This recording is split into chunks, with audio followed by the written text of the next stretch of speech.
था मेरे लिए वो ये था कि जब मेरी एज 22 थी और मेरे एम्प्लॉय 22 थे। एकता कपूर जी के साथ आप काम करते हुए उस इंडस्ट्री लोग वहाँ प्ले कर रहे हैं ना, मतलब आधे घंटे का शॉट को वो एक एक दिन कर रहे जो सेलर्स हैं उन लोगों का इन्वेस्टमेंट, इनिशियल इन्वेस्टमेंट बहुत कम। क्वेश्चन भी उठे थे मेरे ऊपर जब मैंने स्टार्ट किया था कि आई कि यंग एज का लड़का है, पता नहीं कर पाएगा नहीं कर पाएगा। एक आर्टिस्ट से एक सीईओ तक का सफर। मेरी मम्मी ने एक मंत्र सिखाया कि अगर आप बोलोगे कि काम नहीं हुआ तो काम नहीं हो। ई कॉमर्स के बारे में आज भी जो गलत फहमियां हैं, और सबसे मेन बात, जो पोर्टल्स हैं हमारे, जितने भी पोर्टल्स हैं वो आपसे पैसे अभी नहीं ले रहे, वो आपसे पैसे तब ले रहे हैं जब वो आपको ऑर्डर ला के दे रहे हैं। मनी है तो सब कुछ है। सब कुछ है।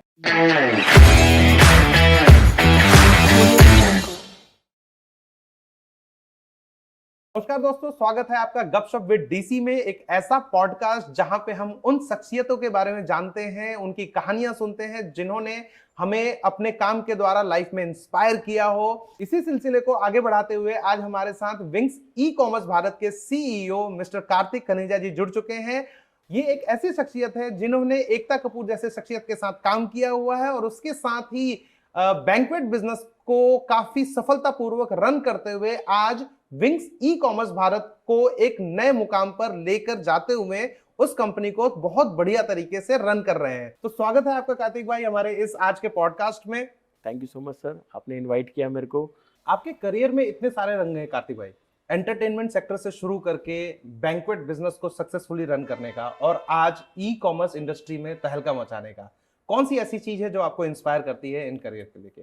सर दीपक जी, आप इसमें एक चीज़ देखोगे ना तो ये तीनों ही बहुत अलग है। अगर आप एंटरटेनमेंट में जाओगे वो एंटरटेनमेंट है, अगर आप बैंक्वेट में जाओगे तो बैंक्वेट एक इंडस्ट्री अलग अलग है, अगर आप एक टेक की जाओगे तो ई कॉमर्स आती है। एंड ये तीनों ही एक बहुत ही एक अपनी जगह में एक बहुत अच्छा सक्सेसफुल बिजनेस कर रहे हैं। अगर आप एंटरटेनमेंट में जाओगे तो बहुत अच्छे अच्छे लोग नाम कमा रहे हैं, एज हमारे आर्टिस्ट कितने अच्छे कर रहे हैं। बैंक्वेट में जाओगे, कितने बैंक्वेट आजकल सक्सेसफुल हो चुके हैं। और आजकल तो ये भी हो गया है कि लोग, जैसे पहले क्या होता था पार्क में शादी करना ये सब करना, लेकिन आज की डेट में सब बैंक्वेट यूज़ कर रहे हैं। And third one is tech, जो आजकल ई कॉमर्स भारत एक जो हमारा प्लेटफॉर्म है, तो ये भी एक बहुत बड़ा इंडस्ट्री बन चुकी है पहले के उसमें। तो ये तीनों जब मैंने इंडस्ट्री, अब आज की डेट में मैं सोचता हूँ ये तीनों ही एक अलग अलग है। तो मेन क्या है कि जब मैं एंटरटेनमेंट में घुसा था वो मेरा पैशन था। और कहते हैं ना एक यंग एज का एक पैशन होता है कि जब मैंने हाई स्कूल और सेकेंडरी, मतलब हाई स्कूल और अपना कॉलेज कंप्लीट किया है, तब मैंने एक स्टार्ट किया था कि यार मेरा पैशन कंटिन्यू होना चाहिए इस चीज़ में। तो जब मैंने एकता कपूर मैम के साथ काम किया एंड मुंबई में मैं पूरा 1 साल रुक कर मैंने मैम का फर्म में काम किया एंड वहाँ से मैंने बहुत कुछ सीखा है। एंड जब एक मोड़ आता है कि आप या तो आगे चलते हो या फिर पीछे देखते हो, तो एक स्टेप ऐसा मेरे साथ भी आया था। तो फिर एक फैमिली रीज़न के चक्कर में मैंने थोड़ा एक बैक स्टेप लिया। तो मुंबई से जब वापस वापस आया आप? या फैमिली रीज़न के चक्कर में वापसी आया। तो जब मैंने बैक स्टेप लिया, फिर जब अगर आप यहाँ एक वापसी आते हो तो एक फेस यहाँ पे भी करना होता है। बिल्कुल। क्योंकि ऐसा नहीं है कि 1 महीना रुक के ही मैं वापसी आ गया, मैं 1 साल पूरा रुका हूँ और अच्छा काम भी किया कि मेरे को वापसी आने भी नहीं दे रहे थे। इतना मैंने वहाँ बहुत शॉर्ट टाइम पे बहुत अच्छा नाम कमाया था। ओके। तो जब मैं वापसी आया तो अब कहते हैं ना कि यहाँ पे भी कुछ काम करना पड़ेगा आपको। तो मैं सेल्स में एज अ मैनेजर वहाँ पे ज्वाइन किया राजकमल बैंक्वेट में। एंड जिस राजकमल बैंक्वेट जहाँ अभी है, तो वो उस पूरी बेल्ट में, अगर कहते हैं ना कि लोएस्ट जो बेसिकली कम सेलिंग में था वो रिटर्न सोम में, तो वो राजकमल बैंक्वेट ही था। लेकिन उस पूरी बेल्ट में एक अच्छा परफॉर्मेंस दोबारा करना तो मेरे लिए बहुत एक था कि नहीं मुझे करना है। और एज अ आर्टिस्ट तो मैं प्ले कर ही रहा था। बिल्कुल। वो तो मैं, तो मेरे को ये था यार मेरे को अब ये रोल मिला है तो मेरे को उसको प्ले करना है। तो जेन्युइन चीज़ मैंने बहुत पैशनली इसको कंटिन्यू रखा। एंड बस मेरी टाइमिंग ऐसी थी कि जब मैं ज्वाइन किया तभी वो 9 मंथ्स का लीज पे था। और जब मैं 6 मंथ में ग्रोइंग स्टेज में देखा तो मैं अपनी सैलरी से भी 2x हो गया था। क्या बात है। तो ये एक मेरा शॉर्ट टाइम में एक बिग अचीवमेंट थी और जिसको मैंने कंटिन्यू रखा। फिर वहीं की एक ऑनर ने मुझे एक रिकमेंड किया कि आप अपना स्टार्ट कर सकते हो अपना बिजनेस। या अपना बिजनेस, और उन्होंने बहुत हेल्प भी करी मेरे को। क्या बात है। तो ये एक बहुत कम लोग मिलते हैं ऐसे, उसी सेक्टर में या किसी और सेक्टर? किसी और सेक्टर ओके, में। ग्रेट। मतलब उन्होंने तो हेल्प किया आपको काफी। या मेरा एक्चुअली एक था कि कॉर्पोरेट भी होना चाहिए, तो कॉर्पोरेट लाइन में मेरा शुरू से भी कहते हैं ना, एक पैशन तो एक आपको बना लेगा, हाँ। लेकिन एक प्लान बी भी तो होना चाहिए आपके बिल्कुल पास। बिल्कुल। तो वो मेरा एक टेक का था कि फिर मैंने स्टार्ट किया wings e commerce Bharat. That's awesome, that's awesome. अब एक बात बताइए मुझे, जैसे एकता कपूर जी के साथ आप काम करते हुए उस इंडस्ट्री में बहुत ही यूनिक एक्सपीरियंस रहा होगा आपका, बहुत है ना? यूनिक। तो उस यूनिक एक्सपीरियंस में, उस एक्सपीरियंस को आज आप किस तरीके से कैरी फॉरवर्ड कर रहे हैं? क्या ऐसी चीजें जो आपने वहां सीखी उस इंडस्ट्री में और आज भी वो आपको काफी हेल्प कर रही है आज के बिजनेस को रन करने के लिए? एक्चुअली जो वहाँ का जो पेशेंस था ना, मैं आज तक नहीं भूल पाया हूँ। पेशेंस। पेशेंस, वाह। पेशेंस मतलब लुक लाइक कि लोग वहाँ प्ले कर रहे हैं ना, मतलब आधे घंटे का शॉट को वो एक एक दिन कर रहे हैं। क्योंकि ऑब्वियसली जो आप पर्दे की आगे देख रहे हो वो अलग चीज़ है, जो पर्दे के पीछे देख रहे हो वो बहुत ही अलग चीज़ है। ओके। तो मैंने वो कैरी फॉरवर्ड पेशेंस बहुत रखा, और आज की डेट में तो मैं कहता हूँ अगर जिसका पेशेंस है वही रन कर सकता है डेफिनेटली, नहीं तो प्रॉब्लमैटिक तो हर जगह ही है। तो राजकमल, सबसे पहले तो एकता कपूर जी के साथ काम करना, फिर उसके बाद राजकमल बैंक्वेट में एज अ बिजनेस उसको पूरी तरह से अच्छे से सक्सेसफुली रन करना, उसके बाद फिर आज विंग्स ई कॉमर्स भारत। तो ये जो आपने करियर में शिफ्ट करा, काफी सारे चैलेंजेस फेस करने हुए होंगे आपको, तो वो चैलेंजेस के बारे में एक बार डिस्कस कीजिए आप मुझसे। सर चैलेंजेस तो बहुत सारे थे, बट हाँ मैं मेजर जो बहुत बड़ा चैलेंज था मेरे लिए वो ये था कि जब मेरी एज 22 थी और मेरे एम्प्लॉय 22 थे। क्या बात है। तो ये एक मेरा कहते हैं ना कि बहुत बड़ा ही एक चैलेंज था मेरे लिए कि एक एम्प्लॉय के साथ भी बिहेव करना एक बहुत यंग एज में, similar like minded people, similar age, and हो सकता है कि मेरे उस टाइम पे जब मेरे पास एम्प्लॉय तो मेरे से बड़े भी थे, तो उसको प्ले करना। एंड सबसे मेन थिंग, मैं राजकमल में एज अ मैनेजर जो काम कर रहा था ना, तो मेरे पास जो क्लाइंट आते थे वो एज अ बिजनेसमैन भी आता था, जॉब भी आता था, और समथिंग दैट जो अलग अलग इंडस्ट्री के हैं वो भी आते थे। बट नाउ डेज में मेरे पास जितने भी आते थे वो सब बिजनेसमैन थे। तो एक अपनी एज को इतना डिफाइन करना कि मैं उनको कैटर कर सकूं, और एक कहते ना कि मैं उसके लेवल पे काम कर सकूं। बहुत क्वेश्चन भी उठे थे मेरे ऊपर जब मैंने स्टार्ट किया था कि यंग एज का लड़का है, पता नहीं कर पाएगा नहीं कर पाएगा। बहुत चीजें ऐसी थी कि जो क्वेश्चन बहुत उठे थे कि शायद नहीं कर पाए, शायद हो पाए। इवन बस ये था कि फैमिली सपोर्ट एंड पेशेंस एक मैंने कैरी फॉरवर्ड रखा कि नहीं अगर पेशेंस है तो कर सकते हैं। बहुत टाइम भी लगा। कहते हैं करियर का हर स्टेप आपको कुछ ना कुछ सिखा के जाता है। तो एक तरह से अगर हम बात करें तो वो एंटरटेनमेंट इंडस्ट्री या वो जो करियर का जो सिचुएशन था उसने आपको बहुत पेशेंस रखना सिखाया। बहुत सर, मतलब ये एक चीज था कि अगर पेशेंस है तो आप कर सकते हो, बट हाँ एक ओवरलैप पेशेंस भी आपके लिए बहुत दिक्कत रहेगा। मतलब आपको पता है कि नहीं मैं कर ही नहीं पा रहा और मैं रुकूं कि नहीं सर बैठे रहो कल शाम के बाद, मतलब कहते हैं ना सुबह भी आएगी, रात के बाद सुबह भी आएगी। अति तो हर किसी चीज की नुकसानदायक होती है, बोलते हैं ना, है ना? तो बस पेशेंस रखो कि ये है कि करना है आपने। तो एक आर्टिस्ट से एक सीईओ तक का सफर आपका जो काफी इंस्पायरिंग है, तो कौन सी ऐसी चीज है जिसने आपको मोटिवेटेड रखा इस शिफ्टिंग के दौरान सर और आज तक? सर ये मैं एक चीज बताऊं, बहुत मोटिवेट रखने का जो एक रीजन है ना वो मैं खुद ही हूँ। ओके। क्योंकि पॉजिटिव वाइब्स, जो नेगेटिव वाइब्स है मेरी, मैं उसको बहुत जल्दी पॉजिटिव कर देता हूँ। बिकॉज एक मंत्र है मेरा, और ये मेरी मम्मी ने सिखाया। मेरी मम्मी ने एक मंत्र सिखाया है कि अगर आप बोलोगे कि काम नहीं हुआ तो काम नहीं होगा। तो मेरी मम्मी ने एक बहुत अच्छी एक बात समझाई थी कि शुरू में बोला करो कि काम हो गया। तो मैं शुरू से लेके अब तक यही बोलता हूँ मेरा काम हो गया। तो मैं यही चीज़ सोच सोच के चलता हूँ कि मेरा काम हो गया, मेरा काम हो गया। तो एक पॉजिटिव वाइब्स जिसको कहते हैं हमारी लैंग्वेज में, कि पॉजिटिव वाइब्स है ना आपके अंदर तो आप कर सकते हो। ऐसा नहीं है कि नेगेटिव आता नहीं है, एज अ सीईओ नेगेटिव बहुत आता है। तो जो एक अफर्मेशन वाली जो कंसेप्ट चल रही है आजकल की, हाँ आप सोचो कि हाँ ये काम हो गया है तो वो डेफिनेटली हो जाएगा, वो हो जाएगा। वो आपका एक मूल मंत्र है एक तरह से। यस सर, वो मेरा मूल मंत्र है। कौन सा ऐसा आहा मोमेंट था आपके लाइफ में जब आपने सोचा कि नहीं चलो अब अपना कुछ किया जाए, और उसी ने इस सोच को जन्म दिया विंग्स ई कॉमर्स भारत को? सर ऐसे आहा मूवमेंट तो बहुत सारे रहे हैं, बट मैं एक बहुत अच्छा अभी रिसेंटली एक आपको बता सकता हूँ कि अभी रिसेंटली मेरे 2 मंथ्स पहले बिफोर मैं अभी ऑफिसेस विजिट किए थे मैंने, जो जिनके चैनल पार्टनर्स ऑफिसेस कहते हैं जिनको हम, तो जिनके ब्रांड ऑफिस होते हैं, जैसे नायका हो गया, मिंत्रा हो गया, आजी हो गया, ये ऑफिस हमने विजिट किए थे। तो जब हमने ऑफिस विजिट किया ना, तो जस्ट मैंने एंटर किया एंड मेरे साथ मेरे मैनेजर भी थे। तो जैसे ही मैंने उनसे बात करनी स्टार्ट करी एंड वहीं से एक रिप्लाई आता है कि सर आपकी टीम ने ना, मैंने आज तक ऐसा फॉलोअप नहीं देखा जैसे आपकी टीम ने फॉलोअप किया है। इतना बढ़िया फॉलोअप किया, इतना सर्विस प्रोवाइडर में मेरे को नहीं पता कि इससे अच्छा कोई कर सकता है।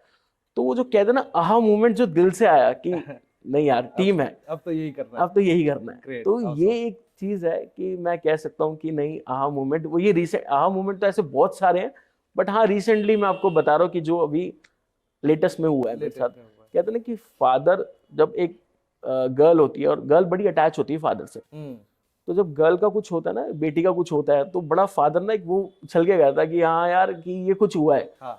तो एज इट इज मेरे साथ भी ये हुआ कि नहीं यार कि कुछ हुआ है। That's awesome. ये तो बहुत ही इंस्पायरिंग चीज है कि किस तरीके से टीम ने मोटिवेट किया एक सीईओ को, नहीं ये हमें करना है और Yes. कंटिन्यूएशन में रखना है। यस ये बहुत ही अच्छी बात बताई आपने। हम अक्सर सुनते हैं कि असफलताएं ही सफलता की सीढ़ी होती है। तो कई बार ऐसा हुआ होगा कार्तिक जी आपके साथ कि जहाँ पे आपको लगा नहीं यार बस अब और नहीं हो पाएगा, इस तरह की कई बार थॉट्स आए होंगे आपके, और उस समय ऐसे सिचुएशन में आपने कैसे बाउंस बैक किया? सर, मैं ये आया है, आया है? ये बिल्कुल आया है, और ये आया था कोविड में। फर्स्ट कोविड तो कहते ना कि जैसे सरल तैसे पूरी दुनिया जैसे ने जैसे तैसे तैसे पूरी कर निकाली। लिया। और जब सेकंड कोविड आया ना, तो सर लगा कि नहीं यार ये शायद मेरे लिए है ही नहीं। तो फिर किस चीज ने आपको बाउंस बैक करने के लिए एकदम मोटिवेट किया? सर मैं आपको सही बताऊं, मेरे ना आइडियल माय मदर है, क्योंकि जो उन्होंने जैसे एज अ सीईओ मैं इस चीज़ को हैंडल कर रहा हूँ ना, तो एज अ उन्होंने एक सिंगल पेरेंट ना मेरे ब्रदर सिस्टर को हैंडल किया। क्या बात। तो और वो मेरी जो एज थी वो 2002 की बात है, और मेरी एज सिर्फ 5 इयर्स थी जब मेरे फादर का देहांत हुआ है। और इस चीज़ में ना मतलब कहते हैं कि उन्होंने वहाँ से लेकर और यहाँ तक मेरे को जो पहुँचाया है, मैंने उसी चीज़ को याद करके ना कंटिन्यू रखा। और उस चीज़ को मैंने जब याद किया ना, तो मेरे को था कि मम्मी नहीं हारी तो मैं क्यों हारूं। क्या बात है, क्या बात है। ये बहुत ही इंस्पायरिंग चीज है कि कोई ऐसा मोटिवेशन, सोर्स ऑफ मोटिवेशन था, और जब सोर्स ऑफ मोटिवेशन माँ है,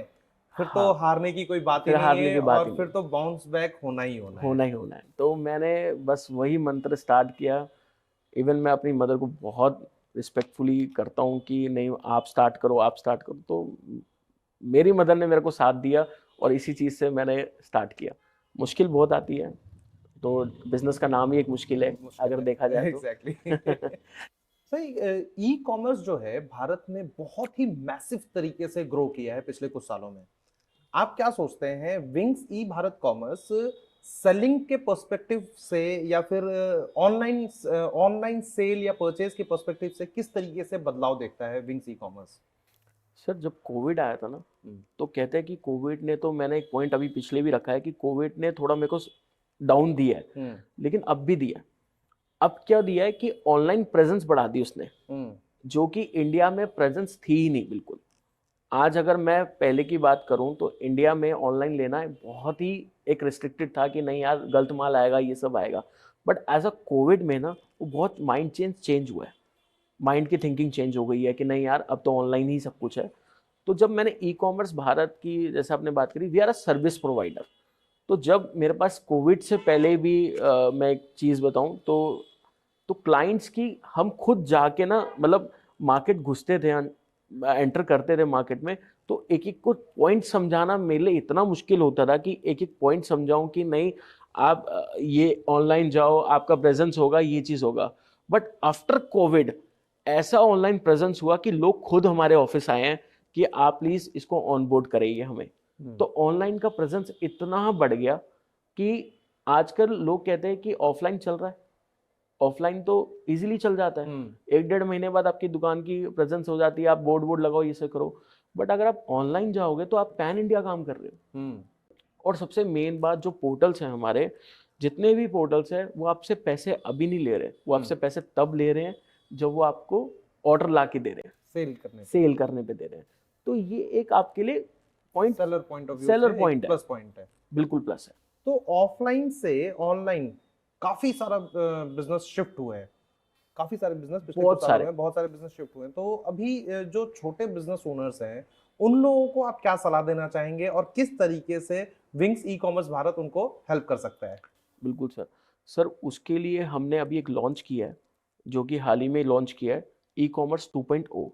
वो 2.0 ऐसे वर्क करेगा कि वो न्यू कमर्स के लिए, only for new GST, only for new commerce, not even अगर वो ऑनलाइन होगा तो वो उनके लिए एप्लीकेबल नहीं है। वो चीज़ ये है कि आप न्यू कमर्स ज्वाइन होते हैं हमारे साथ और हम उनको ग्रो करते हैं, हम उनको ग्रो करते हैं। और कैसे ग्रो करते हैं वो मैं आपको छोटा सा एक एग्जांपल दे सकता हूँ कि एक छोटा बिजनेसमैन क्या चाहेगा, उसको जब ई कॉमर्स में जुड़ना होगा तो वो क्या करेगा कि एक पहले एक लड़का रखेगा, लिस्टिंग करवाएगा, लिस्टिंग के बाद एक पैकिंग मैन रखेगा, एक उसके बाद फिर वो एक मशीन लाएगा कि जिससे वो लैपटॉप, जिसको हम कह सकते हैं कि कंप्यूटर लैपटॉप रखना पड़ेगा उसको। तो उसके लिए हम बड़ा इजी सा एक पॉइंट रख देते हैं हम उसको कि आपके बिहाफ में हम आपके लिए काम कर रहे हैं और बहुत नॉर्मली चार्जेस पे काम कर रहे हैं कि हम ही लिस्टिंग करके देंगे, हम ही लॉन्च करके देंगे, हम ही सब कुछ करके देंगे। आपके पास जब ऑर्डर आए बस आपको पैक करना है, डिलीवरी वाला पर्सन आएगा, वो उठा के आपके स्टोर से ले जाएगा। तो बहुत इजी सा हमने उनको एक चांस दिया है। और सबसे बड़ी बात, मैं ऑफलाइन टू ऑनलाइन बिजनेस की बात करूं, आजकल ऑनलाइन प्रेजेंस बहुत ज़्यादा है सर। अगर आपको बड़ा बनना है ना, मतलब आपको बड़े बिजनेसमैन बनना है, अगर आपको बड़े जल्दी ग्रो करना है, तो सबसे पहले वो देखा जाएगा कि आप कितने ऑनलाइन प्रेजेंस में हो। अब क्या सर, ऑफलाइन है, ऑफलाइन में आप जब देखोगे ना तो वो रेंट पे कर रहे हैं, एक अपनी जगह का पे कर रहे हैं, अपने एरिया का पे कर रहे हैं, वहीं पे स्थिर है, वहीं पे ही उनका एक विजिबिलिटी कितनी है, 5 किलोमीटर 10 किलोमीटर ज़्यादा से ज़्यादा।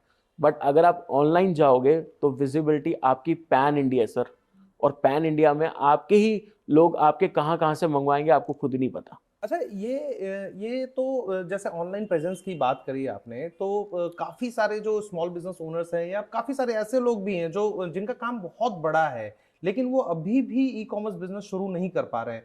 तो आप एक बार प्लीज हमें दर्शकों को बताइए ना कि ई कॉमर्स के बारे में आज भी जो गलत फहमियां हैं वो कौन सी है और किस तरीके से इन गलत फहमियों को हम दूर कर सकते हैं? सर देखो, ये तो बहुत बड़ा एक आपका क्वेश्चन है और ये बहुत सेलर्स का क्वेश्चन है कि, अच्छा मैं इस पर रिपीट करना चाहूँगा, आपकी लाइन से रिपीट करना चाहूँगा कि बहुत सारे कस्टमर हैं जो जुड़े भी हुए हैं अमेजन से, बट सेल नहीं कर पा रहे। ओके सर क्या होता है, 10% है लोग जो सिर्फ सेल कर रहे हैं, 90% ओनली द अकाउंट आपने बनाया, लिस्टिंग 2 लिस्टिंग करी एंड दैट इज। एक ह्यूमर फैला हुआ है सर। आज मैं आपको बताता हूँ, बहुत सिंपल सा है। आप ऐड देखो अमेजन की, ठीक है, एज अ बिजनेस ओनर मैं भी कहूँगा अरे यार बिजनेस में मैं भी सेल करना चाहूँगा। मैं क्या करूँगा, एक रजिस्ट्रेशन करूँगा, लिस्टिंग करूँगा और छोड़ दूंगा, क्योंकि 2 दिन बाद तो ह्यूमर खत्म हो गया, 2 दिन बाद मेरा पैशन खत्म हो गया। तो यही चीज सबसे बड़ा है कि 90% लोग क्यों नहीं सक्सेसफुल हो पाए, वो इसलिए क्योंकि उन्होंने कंटिन्यू नहीं करा। सर क्या होता है, अमेजोन जैसी हर एक कंपनी एक रिस्ट्रिक्शन रखती है कि 90 डेज का एक क्रूशल टाइम होता है।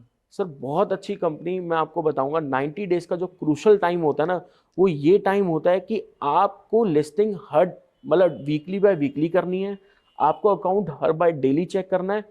सर आप ये चीज देखो ना कि वो कमा किससे रहा है, अमेजोन किससे कमा रहा है, और भी पोर्टल से किससे कमा रहा है, वो आप सेलर से ही कमा रहा है। मैंने आपको स्टार्टिंग में एक रिपीट किया था कि जो सेल होगा ना तभी कमीशन देंगे आप उसको स्टोर का पैसे का, मतलब एक दुकान का, शॉप का पैसा नहीं दे रहे हो आप। तो एक तरह से जो सेलर्स हैं उन लोगों का इनिशियल इन्वेस्टमेंट बहुत कम है।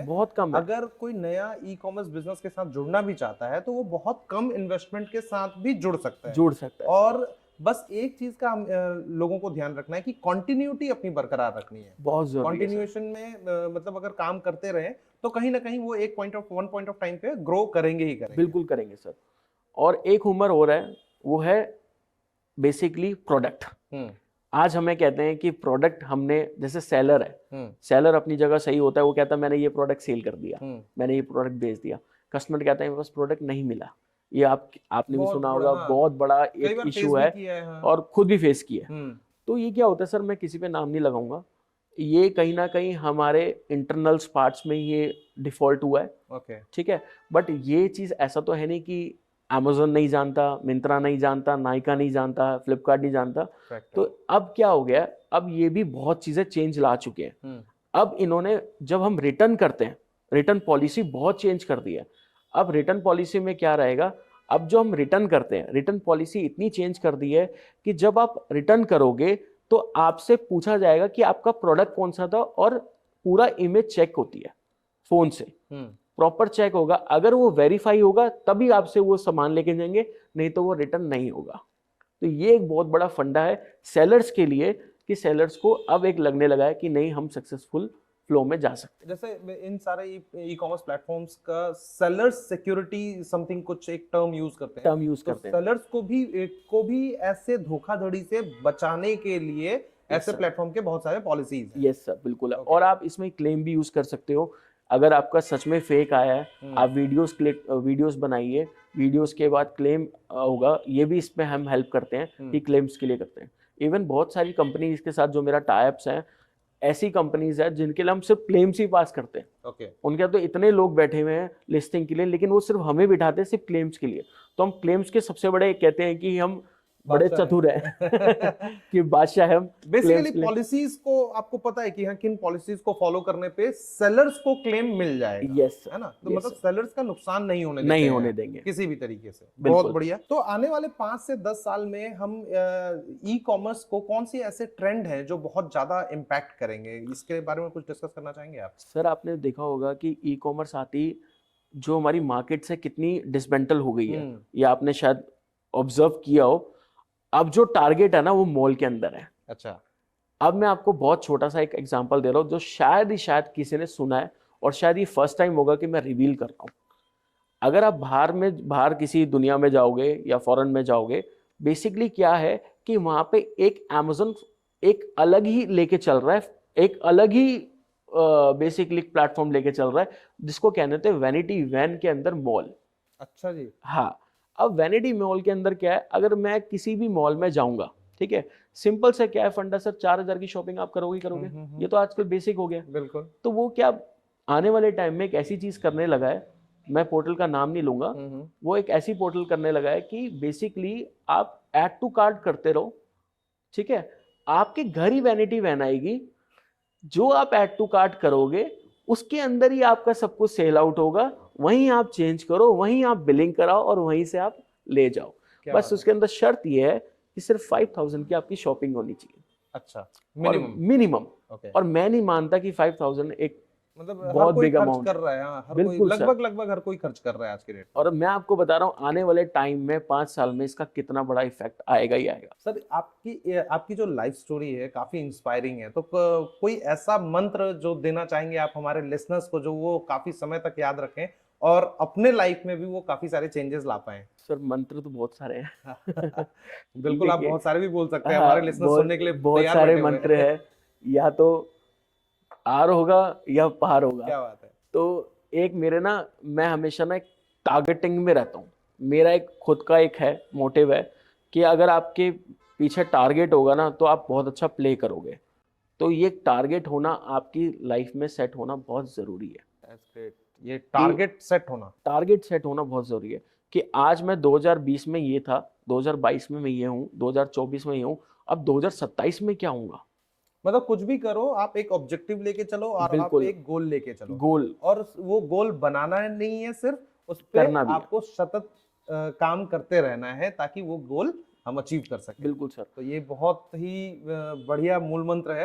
मैं चाहूंगा कि आप लोग भी इसे फॉलो करें और कार्तिक भाई के बिजनेस से जुड़े। एज अ सीईओ आप सक्सेस को किस तरीके से डिफाइन करते हैं? क्या कोई माइलस्टोन अचीव करना, या कोई बहुत ही पर्सनल कोई चीज हो जो अचीव कर लिया है तो आपने सोचा कि हाँ चलो ठीक है, सक्सेस मिल गया मुझे? सर, सीईओ बनना एक तो बहुत बड़ा एक अचीवमेंट है अपने आप में, क्योंकि सीईओ एक होता है, सीईओ आपकी 2 बंदे कंपनी में है तो सीईओ आप हो, और एक होता है जब आप इतने सारे एम्प्लॉयज को आप हैंडल कर रहे हो। क्योंकि मैं मानता हूँ कि जितना पुराना आपका एम्प्लॉय है ना, मतलब मैं आज एक बहुत डंके की चोट पे भी कहता हूँ कि मेरे पास, मेरी फर्म को रजिस्टर्ड हुए 7 ईयर्स हुए हैं, और मेरे पास एम्प्लॉय ऐसे है जो 6-6 साल से मेरे साथ काम कर रहे हैं। तो एक बहुत बड़ा एक कहते हैं ना कि आपने बोला ना कि सीईओ को क्या एक मोटिवेट करता है। तो मेरे लिए सबसे बड़ा मोटिवेशन वही है। और मैं आज अपने एम्प्लॉयज को भी कहता हूँ, अगर आप अपने क्लाइंट को बोलोगे ना मेरे को 6 साल हो गए यहाँ काम करते हुए, वो क्लाइंट कभी दूर नहीं जाएगा आपसे। 6 साल एक बहुत लंबा बहुत लंबा सफर सफर है एक होता है। वेंडर और एक क्लाइंट को आपस में जोड़ के रखने के लिए। बिल्कुल। और ये सिर्फ वो एक बिजनेस पॉइंट ऑफ व्यू से नहीं जुड़ता, फिर एक ऐसा बॉन्ड डेवलप हो जाता है जहाँ पे आप उसके सुख दुख को भी शेयर करते हैं, हमारे सुख दुख को एक दूसरे को हम शेयर करते हैं। बिल्कुल सर। कोई ऐसा मोमेंट आपके लाइफ में आया होगा कार्तिक जी कि जब लगा होगा कि यस ये तो मजा आ गया? कुछ ऐसा एक दो मोमेंट जिक्र कीजिए हमारे लिसनर्स के लिए, हमारे व्यूअर्स के लिए। सर एक मोमेंट था कि मैंने आपको बोला ना कि मैं अभी गया हुआ था, पोर्टल्स विजिट किया हमने, तो अमेज़न के अंदर, तो मैं जब जैसे ही एंटर किया तो मेरी एंट्री सिर्फ नॉर्मल उस पर थी कि कहते ना कि स्टार्टअप किया है सर ने और बहुत टाइम हो गया है सर ने ऐसे, बट उसमें मैं ऑनेस्टली आंसर दूँ तो मैं बड़ा डिग्रेड भी था। मतलब मैं पहले से परफॉर्मेंस थोड़ी कम हो गई थी हमारी टीम की। तो मेरे को तो ये था कि यार शायद कहते ना कि लास्ट स्टेज पे ही रखेंगे। वो आपने 3 इडियट देखे ना कि वो 2 बंदे लास्ट में खड़े रहते हैं कि वो मेरा एक वही था कि लास्ट में हम खड़े रहेंगे, बट जाना तो है ही। बिल्कुल, ये भी फेस करना बहुत जरूरी है। लेकिन मैं ही एक लोटा था जो शायद 7 ईयर से वो कंटिन्यू कर रहा था। ओके। कि मतलब एक होता ना कि 2 वहां फेलियर हो गए और वो बाहर निकल गए, फिर 2 फेलियर आए, फिर वो निकल गए, बाहर निकल गए। लेकिन मैं ही ऐसा एक कैंडिडेट, मतलब बेसिकली एज अ सीईओ मैं था कि जो मैं इसको कंटिन्यू कर रहा था। और जब वहां से जो मुझे वहां के डायरेक्टर ने मेरे को सबसे आगे किया, रिकमेंड किया, नहीं कार्तिक जी सबसे आगे होंगे कि इन्होंने कंटिन्यू और यंग एज में जो स्टार्टअप किया है जो शायद किसी ने नहीं किया है। तो वो मेरे लिए कहते हैं ना मूवमेंट कि यार मैंने करा है। एक जो आपने मूल मंत्र दिया है कि हाँ गोल सेट करो और उस पर लगे रहो, छोड़ना नहीं है। जिस दिन छोड़ दिया तो सर आपको धक्के मार के आपको पीछे कर देंगे। ये हुआ भी है मेरे साथ। ओके। कि जिस दिन मैंने गोल सेट कर लिया और मैं नहीं कर पाया तो शायद मैं बहुत पीछे ही चला गया था।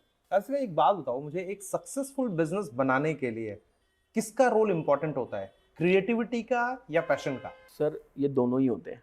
क्या होता है? अगर मैं आपको बोलूँ क्रिएटिविटी भी बहुत जरूरी है और पैशन नहीं है तो आपका नहीं है।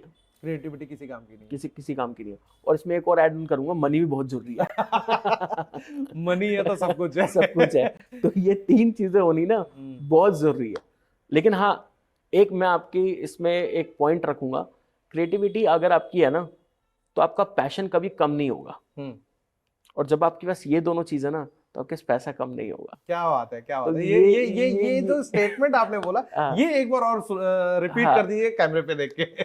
अगर सर आपके पास क्रिएटिविटी है तो पैशन कम नहीं होगा आपके पास, और आपके पास ये दोनों है ना तो आपके पास पैसा कम नहीं होगा। ये पक्की गारंटी मैं आज आपको लिख के दे रहा हूँ। तो दोस्तों अब हम कुछ फन और फनी और कुछ कैजुअल मोमेंट्स शेयर करते हैं कार्तिक भाई के साथ। कुछ ऐसे क्वेश्चंस हम पूछने जा रहे हैं जो थोड़ा सा फनी है। जैसे कि अगर आप अपनी जर्नी को एक बॉलीवुड मूवी का टाइटल का नाम देना चाहें तो वो कौन सी होगी? सर ये मैं मूवी वैसे कम देखता हूँ, लेकिन मैं एक मूवी का नाम लूंगा, स्पेशल ओपीएस। स्पेशल ओपीएस, इनका के मेनन का। Yes sir, very close to my heart sir, very close. मतलब मैं आपको एक बात बताऊं, मैं एक जेन्युइन चीज बता रहा हूँ। ये मेरे साथ अभी इंसिडेंस हुआ है ये सर। अच्छा। मैं अभी जस्ट ट्रैवल कर रहा था, तो मैं एक वॉल्वो में ट्रैवल कर रहा था और जो ड्राइवर था ना वो के मेलन की तरह था। और मैं उसको इतना ऑब्जर्व कर रहा, मैं बार बार पूछ रहा आप कोई ब्रदर है, कोई ब्रदर है? तो मैं उसको दिखाया भी, मैंने कहा आप बिल्कुल सेम लग रहे हो। तो जो कंडक्टर की सीट होती है ना, मैंने उसको साइड, मैंने कंडक्टर को हटाया, मैं उसके साथ जाके बैठ गया। मतलब इतना बड़ा मैं फैन हूँ। और उस मूवी के अंदर एक बहुत अच्छा एक मैसेज है कि प्लान ए सक्सेसफुल नहीं है तो प्लान बी रेडी रखो। तो एक मेल लेना, जब मैंने मूवी देख रहा था तो मैं ये सोच रहा था यार मेरा प्लान ए तो रेडी है लेकिन प्लान बी कहाँ है। तो तभी जब से मैंने वो सीरीज देखी and then I was ready to plan B. कोई ऐसा टैलेंट अंदर आपके छुपा हुआ हो जो अभी तक आपकी जो टीम है विंग्स ई कॉमर्स भारत की उन्हें नहीं पता हो, आज इस पॉडकास्ट के थ्रू वो रिवील करना पड़ेगा आपको? सर ये शायद मेरी टीम को ही नहीं पता और मेरे जो बहुत क्लोज होंगे उनको ही पता है कि मैं एक ऐसा डांसर भी हूँ। क्या बात है, क्या बात तो है। मैं 2012 में गणेश आचार्य जी और सरोज खान मैम से अवार्ड भी मैंने हासिल किया। टैलेंट हंट का शो मैंने विनर किया। क्या बात है। तो ये एक मेरा बहुत बड़ा एक रिवील कर रहा हूँ मैं कि मैंने आज तक अपने टीम को नहीं बताया। तो भाई विंग्स ई कॉमर्स भारत की टीम, आज आपको ये सुनने को मिल चुका है, तो अगली बार किसी भी पार्टी या किसी भी तरह का ओकेजन हो, अपने सर को छोड़ना नहीं है, बॉस को छोड़ना नहीं है। मतलब एक परफॉर्मेंस तो इनका स्पेशलाइज चाहे 30 सेकंड का हो या 1 मिनट का हो, रखना ही रखना है गाइस। तो नेक्स्ट ये है कि अगर विंग्स ई कॉमर्स भारत नहीं तो क्या ये तो आपके लाइफ में? बहुत बड़ा क्वेश्चन है मेरे लिए क्योंकि इतना, सर पता क्या, मैं एक इसमें छोटी सी एक बात रखूंगा। लोग बड़े कहते हैं कि मैंने ना अपने ब्रांड को ना बड़ा बच्चा समझ के रखा, मेरा बच्चा है, मतलब मैंने बहुत बार सुना है, मतलब मैं उनके नाम नहीं लूंगा, बट मैंने बहुत बार सुना है कि लोग अपने बेबी की तरह अपने ब्रांड को रखते हैं कि ये मेरा ब्रांड है, ऐसे से।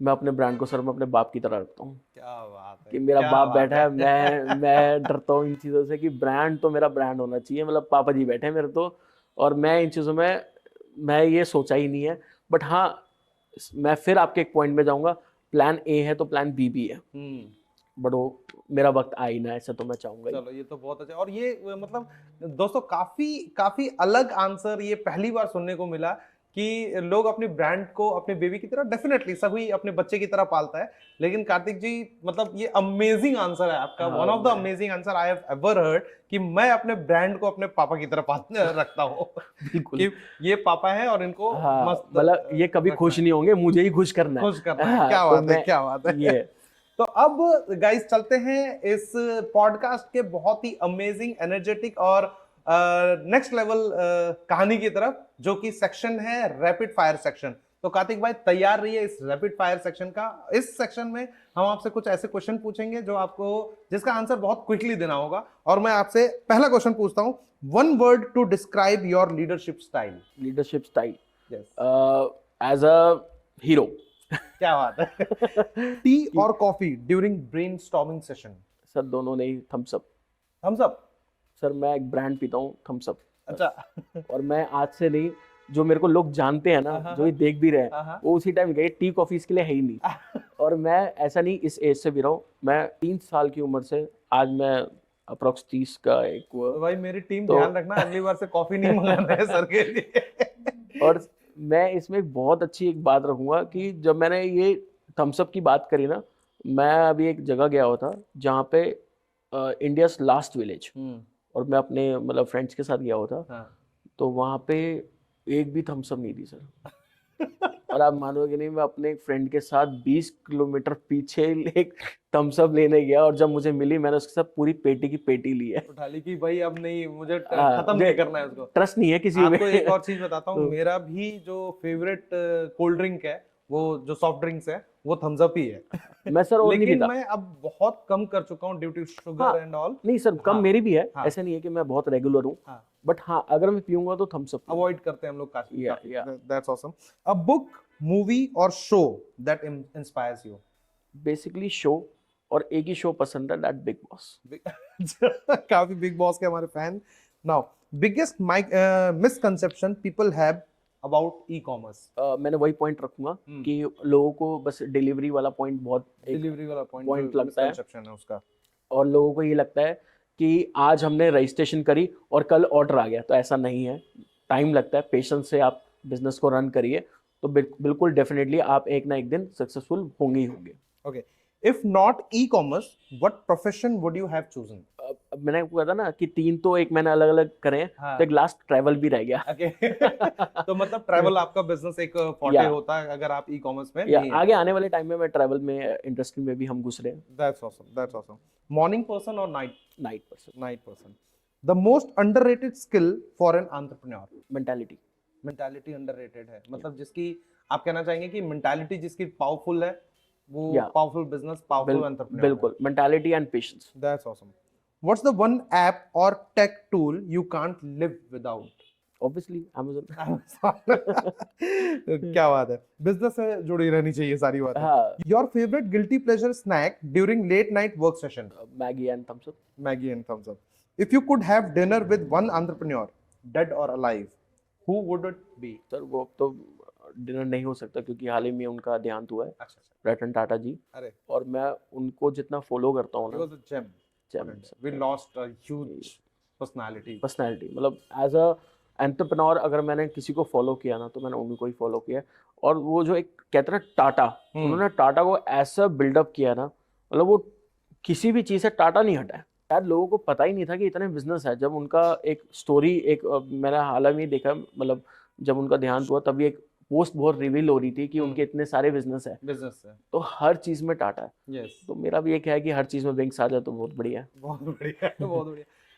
नेक्स्ट सेक्शन पे हम चलने से पहले आपसे एक आखिरी क्वेश्चन इस पॉडकास्ट का मैं पूछना चाहता हूं आपसे कि अगले 5 साल में विंग्स ई कॉमर्स भारत का क्या मतलब फ्यूचर देखते हैं या क्या प्लान्स है, अगर आप थोड़ा थोड़ा रिवील करना चाहें तो। सर अभी हम वैसे पैन इंडिया काम कर रहे हैं, बट अब जाके थोड़ा हमने स्टार्ट कर रहे हैं कि हम यूएस में भी मार्केट स्टार्ट करें। बाकी जो हमारे ऑफिसेज है, हेड ऑफिस वो अभी दिल्ली में ही है। अब हम पैन इंडिया उसको ऑफिसेस लेके आएंगे, ब्रांच ऑफिसेस लेके आएंगे। और कुछ हमारे प्रोसेस में चल रहे हैं, और भी सारे प्रोजेक्ट्स हैं जिन पे हम वर्क कर रहे हैं। और ये एज अ सीईओ मैं एक बात बोलना चाहूँगा कि 2025 हमारा अभी रनिंग चल रहा है, तो 2030 तक की मैं आपको लेके चलूँगा कि 2030 तक हम बहुत शाइन करेंगे और अच्छा ग्रो करेंगे। तो कार्तिक भाई बहुत बहुत शुक्रिया आज हमारे पॉडकास्ट से जुड़ने के लिए, और आपकी जो जर्नी रही है वो बहुत ही इंस्पायरिंग रही है, जो कि सिर्फ डिटर्मिनेशन को जाहिर करती है बल्कि हर वक्त आगे बढ़ के काम करने के लिए भी जाहिर करती है। Thank you so much sir. तो दोस्तों, ये जो हमारे आज के दर्शक हैं, लिसनर्स हैं, उनसे ये उम्मीद करते हैं कि आपने काफी सारी बातें सीखी होंगी कार्तिक जी से, और आपने कई गुरु मंत्र जो कार्तिक जी ने हमें दिया है उस पर भी हम काम कर सकते हैं, और काम करते करते हम सक्सेस को भी अचीव कर सकते हैं। फिर मिलते हैं हम अगले पॉडकास्ट में। बने रहिएगा गपशप विद डीसी के साथ। तब तक के लिए स्वस्थ रहें, आबाद रहें, जहां रहें जिंदाबाद रहें। जय हिंद, जय भारत।